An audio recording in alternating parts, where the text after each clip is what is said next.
Hello students, welcome to online mathematics classes and now this video for 7th class students. देखिए बेटा practice exercise 2.2 मैं last video में आपका question number 4 तक solve हो गया था, तो आज हम उसी का स्टार्ट करते हैं क्वेश्चन नंबर 5। देखिए इसमें लिखा है which of the two rational number is greater. आपको इसमें टू रेशनल नंबर दिए गए हैं ईच पार्ट में, ठीक है। आपको बताना है कि इसमें ग्रेटर कौन है, इसमें बड़ा कौन है, ये आपको बताना है, ठीक है ना। तो देखिए इसमें कौन सा बड़ा है। सबसे पहले आप एक चीज समझ लीजिए, जो नेगेटिव वैल्यू होती है यानी जो माइनस की होती है वो हमेशा प्लस वाले से छोटी होती है। जैसे मान लिखा है माइनस का 2 और लिखा है 1, ठीक है ना। अब ये माइनस की वैल्यू प्लस की वैल्यू है, तो इसमें बड़ा कौन होगा, प्लस वाला। प्लस वाली वैल्यू हमेशा ग्रेटर होती है और माइनस वाली वैल्यू हमेशा स्मॉल होती है, ठीक है ना। देखिए इसमें देखिए यहाँ लिखा है -4/11 और यहाँ लिखा है 3/11, ठीक है।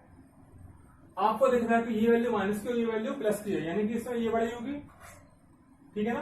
तो इसमें हम लिख देंगे आंसर में ग्रेटर कौन है, देन ग्रेटर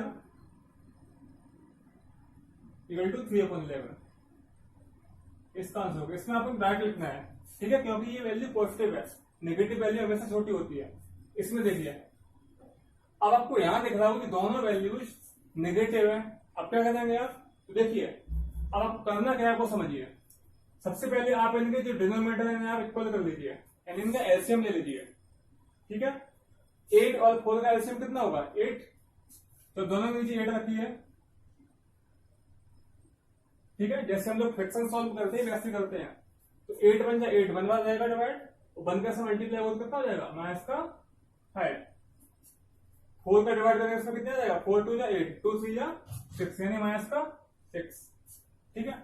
अब देखिए ग्रेटर कौन है इसमें, ग्रेटर। अब इनके डिनोमिनेटर इक्वल हो चुके हैं, अब आप इन्हें भूल जाइए। अब आपको इतना देखना है -5 और -6, ठीक है ना।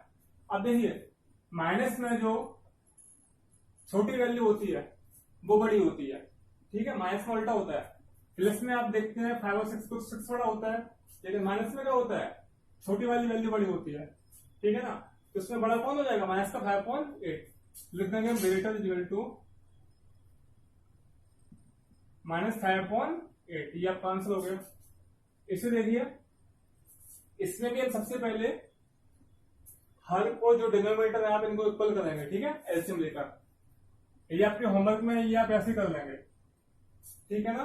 क्योंकि यहाँ पर माइनस माइनस कट जाएगा तो ये प्लस का बचेगा, यानी कि ये ग्रेटर हो जाएगा, इसमें डायरेक्ट इसका आंसर 3/7 हो जाएगा, ठीक है। ये आप कर लेना है ऐसे ही। अब देखते हैं क्वेश्चन नंबर 6। इसमें आपको बताना है which of two rational number is smaller. इसमें कौन सा छोटा है ये बताना है आपको, ठीक है। देखिए इसमें दोनों नेगेटिव है, लेकिन इनके डिनोमिनेटर इक्वल है, ठीक है ना। यानी कि इसको हम लिख सकते हैं -4/7 एंड -5/7। ये मैंने माइनस नीचे से ऊपर लगा दिया, कोई दिक्कत नहीं है, ठीक है ना। जैसे मैंने अभी बताया था आपको, माइनस में छोटी वैल्यू होती है वो बड़ी होती है, और बड़ी वैल्यू होती है वो छोटी होती है। आपको बतानी कौन सी है, स्मॉल वाली। तब लिखेंगे स्मॉल इक्वल टू -5/7, ये आपका आंसर हो गया, ठीक है। इसे देखिए यहां पर माइनस से माइनस कैंसिल हो जाएगा, तो क्या बचेगा 6/13, 7/13। अब देखिए 6 और 7 में बड़ा कौन है 7, ठीक है ना। तो हमें बताना कौन सा स्मॉलर, तो कौन सा हो जाएगा 6/13, लिखेंगे हम स्मॉलर इक्वल टू 6/13, ये आपका आंसर हो गया। देखते हैं इसका थर्ड पार्ट। अब देखिए यहाँ पे लिखा है 16/-5, वहां लिखा है 3, ठीक है ना। आपको पता है कि नेगेटिव वैल्यू हमेशा पॉजिटिव वाले से छोटी होती है, इसमें स्मॉल कौन सा हो जाएगा 16/-5। तो इसमें हम डायरेक्ट लिख देंगे स्मॉलर इक्वल टू 16/-5, ठीक है। इससे देखिए इसमें हम पहले एलसीएम लेंगे, 3 7 21 होता है, ठीक है। तो 21 माइनस को हम ऊपर लगा सकते हैं, 3 7 21, 7 4 28, ठीक है, कॉमा यहाँ पे 21 हो जाएगा, 7 3 8 24। आप देखिए माइनस का 28 और माइनस का 24 बड़ा कौन सा है, ये वाला। बताना आपको स्मॉल है तो ये वाला होगा इसका आंसर, ठीक है, यानी कि 4/-3। देखिए बेटा क्वेश्चन नंबर 7, इसमें लिखा है draw a number line and represent the following rational number on it. आपको एक नंबर लाइन बनानी है और उस पर रेशनल नंबर्स को रिप्रेजेंट करना है। ठीक है, तो देखते हैं इसका फर्स्ट पार्ट लिखा है 3/2। ठीक है, इसको हम लिख सकते हैं 2 × 2 और 1 बचेगा 1/2, यानी कि 1/1/2 लिख सकते हैं ना। इसको मैंने मिक्स फ्रैक्शन में कन्वर्ट कर दिया। अब देखिए, एक हम नंबर लाइन बनाते हैं, इसकी मिडिल में रखेंगे 0 1 2 -1 -2। ठीक है ना। अब देखिए ये जो वैल्यू है ये 1 से ज्यादा है, कैसे पता, इसको हम ले सकते हैं 1 + 1/2, यानी ये 1 से ज्यादा है और 2 से कम है। ठीक है ना, 1 और हाफ, यानी कि 1 के आगे जाएंगे हम कितना, जैसे मैंने क्वेश्चन करवाया था इससे पहले, 1 तो यहाँ पे आ गया, अब 1/2 कैसे होगा, यानी 1 और 2 के बीच में, क्योंकि 1 से आगे है। ठीक है ना, तो अपॉन में कितना है 2, यानी इसको हम 2 पार्ट्स में डिवाइड कर देंगे। तो 1 और 2 पार्ट्स में हो गया डिवाइड। 1 और 2 के बीच में देखेंगे 2 भागों में मैंने इसको बांट दिया, तो यहाँ पे आ जाएगा आपका 1/1/2, यानी कि यहां लिख सकते हैं 3/2। ठीक है, ये आपका हो गया। देखिए इसका सेकंड पार्ट, इसको हटा देते हैं। सेकंड देखिए, अब देखिए सेकंड में लिखा है 1/2। आपको बताया था मैंने, एक प्रॉपर फ्रैक्शन है, जितने भी प्रॉपर फ्रैक्शन होते हैं वो हमेशा 0 1 के बीच में होते हैं। ठीक है, यानी कि अब 1/2 अपॉन में कितना है 2, यानी 0 1 के बीच में 2 पार्ट से बांट लेंगे, 1 2, यहाँ पे आ जाएगा 1/2। ठीक है, पहले ये ना, तो 1/2। इसे देखिए यहाँ पे लिखा है 4/2, इसे काट देंगे 2 × 4, कितना बचा 2। आपको पता है 2 कहां पे आएगा। ठीक है, सबके लिए आप अलग अलग बनाएंगे नंबर लाइन, यानी कि 0 1 और 2, इसके लिए ये हो जाएगा। ठीक है, इससे आप ठीक इसी तरह करेंगे। और इसे देखिए 2 × 2 कितना बचा 1, अब 1 पर कर देंगे रिप्रेजेंट, 0 1, ये आ गया आपका 1। ठीक है, अगला क्वेश्चन देखिए 8। देखिए बेटा क्वेश्चन नंबर 8, इसमें लिखा है arrange each of the following in ascending order. ठीक है, तो असेंडिंग ऑर्डर जानते होंगे आप लोग, इंक्रीजिंग ऑर्डर होता है, यानी कि सबसे छोटा फिर उससे बड़ा फिर उससे बड़ा। ठीक है, यानी बढ़ता हुआ क्रम। ठीक, इसके अपोजिट क्वेश्चन नंबर 9 है, इसमें लिखा है आपको arrange each of the following in descending order. Descending order होता है घटता हुआ क्रम, ठीक है, असेंडिंग होता है बढ़ता हुआ क्रम। इंक्रीजिंग ऑर्डर ये डिक्रीजिंग ऑर्डर होता है, यानी कि अब इसका हम फर्स्ट पार्ट देखते हैं। देखिए कैसे करेंगे। सबसे पहले आप क्या करेंगे, एलसीएम ले लीजिए। ठीक है, एलसीएम लेने से होता क्या है, इनके जो डिनोमिनेटर है वो इक्वल हो जाते हैं। ठीक है, फिर हमें ऑर्डर में असेंडिंग ऑर्डर में लिखने में आसानी होती है। देखिए सबसे पहले हम इनका एलसीएम लेंगे, 2 8 4 10 का एलसीएम आप लेंगे, कितना हो जाएगा, देखिए 40 हो जाएगा। ठीक है, आप लोग ले लेना, इसका एलसीएम आएगा 40, तो सबके अपॉन हम रखते हैं 40। ठीक है, सबसे पहले ये काम करेंगे, जो एलसीएम आया वो सबके अपॉन में रखती है। ठीक है, अब डिवाइड करते जाइए, ऊपर मल्टीप्लाई। कैसे, 2 का इसमें डिवाइड करेंगे 20 आ जाएगा, 23 या 60, माइनस है एक बार कहीं भी लगा लीजिए आप, ऊपर से नीचे। ठीक है, 8 5 या 40, 5 3 या 15, जैसे सेक्शन सॉल्व करते हैं वैसे कर रहे हैं। 4 10 या 40, 10 7 या 70, 10 4 या 40, 4 1 या 4। ठीक है, अब आपको नीचे वाली वैल्यू नहीं देखनी है, ऊपर वाली वैल्यू देखकर आप इसको लिख सकते हैं आसानी से। ठीक है, देखेंगे इसलिए ascending order equal to ascending order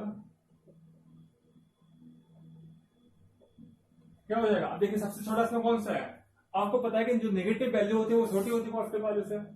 ठीक है ना, अब नेगेटिव कौन सी है, -60 और -70, ये है ना।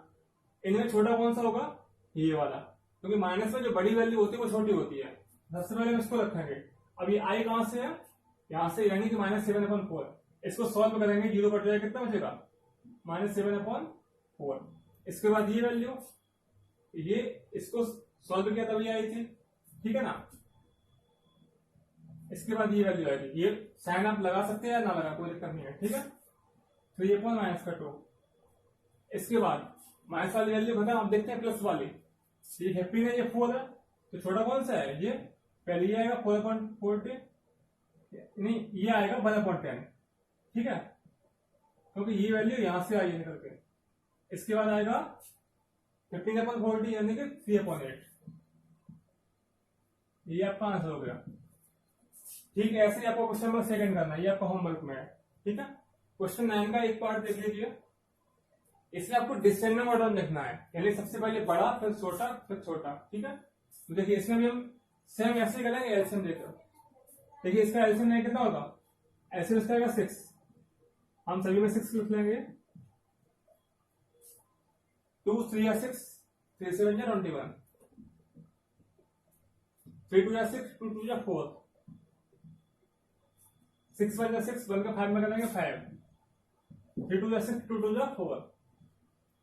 अब देखिए हम लिख रहे हैं डिसेंडिंग ऑर्डर में। डिसेंडिंग ऑर्डर सबसे बड़ा कौन सा? ये देखिए माइनस वाले छोड़ देंगे तो माइनस वाली वैल्यू प्लस वाले से छोटी होती है। तो बड़ा कौन सा है इसमें? 5 और 4 में 5 बड़ा है, लिखेंगे 5.6, यानी कि ये यहां से आया है, ठीक है। डिसेंडिंग ऑर्डर में ऐसा साइन लगाते हैं, जिस साइड मुंह खुला होता है उस साइड बड़ी वैल्यू होती है। इसके बाद 4.6 यानी कि 2.3। इसके बाद ये बड़ा होगा, माइनस में छोटी वैल्यू बड़ी होती है, -4.6 यानी कि 2.3। इसके बाद -7.2 आंसर। ये भी आपका होमवर्क में है, ठीक ऐसे करना है, ठीक है। अब देखते हैं क्वेश्चन नंबर 10। देखिए मेरा क्वेश्चन नंबर 10, इसमें लिखा है fill in the boxes by the correct symbol out of greater than equal to and less than, ठीक है। आपको जो ब्लैंक्स दिए गए हैं ये बॉक्स, इसे फिल करना है इस सिंबल्स द्वारा, ठीक है। समझिए, देखिए यहां लिखा है -5.7 और इधर लिखा है 6/13। अब मैंने आपको बताया कि जो नेगेटिव वैल्यू होती है वो पॉजिटिव से हमेशा छोटी होती है, यानी कि इसमें कौन सा साइन आ जाएगा? ये वाला, ठीक है। जिस साइड मुंह खुला होता है उधर ग्रेटर और जिस साइड मुंह बंद होता है उधर स्मॉल। नेगेटिव वैल्यू हमेशा पॉजिटिव से स्मॉल होती है, ठीक है, ये बात ध्यान रखिए। सेकंड देखिए, इसे हम 2 तरीके से कर सकते हैं, या तो इसका एलसीएम लेकर कर लो या इसका क्रॉस मल्टीप्लाई कर दीजिए। देखिए क्रॉस मल्टीप्लाई करके बताते हैं। 6 4 या 24, -24 हो गया ना, 5 5 25, -25, ठीक है। अब आपको पता है कि नेगेटिव वैल्यू छोटी होती है वो बड़ी होती है, ठीक है, यानी इसमें कौन सा आ जाएगा? ये वाला। एलसीएम लेके कैसे करेंगे वो मैं इसमें बता देंगे आपको।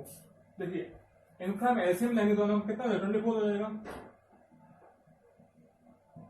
8 3 24, 3 7 21, 1 में आ जाएगा 21, ठीक है। अब देखिए दोनों साइड कैसा इक्वल है ना, यानी इसमें कौन सा आ जाएगा? इक्वल वाला। इसमें क्रॉस मल्टीप्लाई कर दीजिए, यहां पर माइनस से माइनस कैंसिल, 9 9 जा 81 और 10 8 जा 80। कौन सा बड़ा है इसमें? ये वाला बड़ा है ना, इसमें ये साइन आ जाएगा, ठीक है।